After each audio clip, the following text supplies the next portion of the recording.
I've sort of simplified the points here. If you'd like to go back and read these slides, I think it would be useful because I think it's a really important study to talk about in terms of the fact that actually, when they brought in the fact of physical attractiveness and they asked the participants to rank physical attractiveness, they found this to be more important in terms of predicting whether someone was a successful mating partner versus something like creativity or intelligence.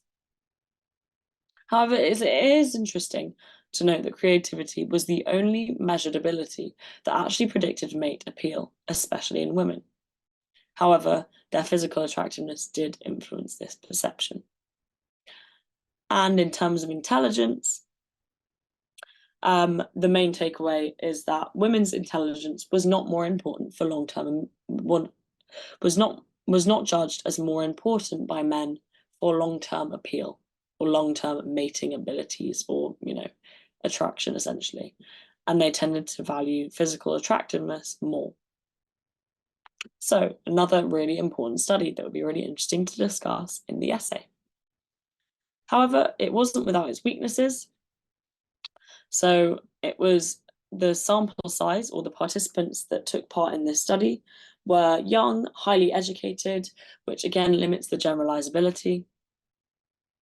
The findings were done in a highly simulated speed dating context, which further limits the generalizability out. And it sort of limits the implications of the findings to that initial romantic encounter where you first meet someone, rather than the longer term element of marriage and a relationship.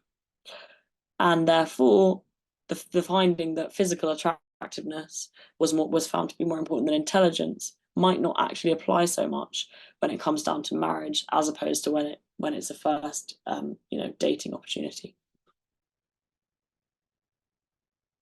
So, implications of this study, just to finish off, are that initial romantic encounters may prioritize perceived intelligence and attractiveness over actual abilities.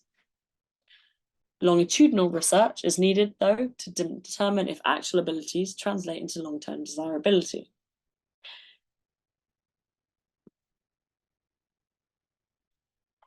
Final study, just to finish off, this is one from 1984, so it's a bit older, but nonetheless important.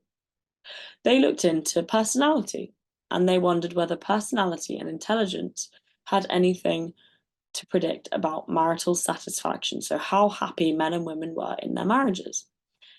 They examined how compatible or complementary partners or husbands and wives were in terms of their intellect or intelligence and their personality.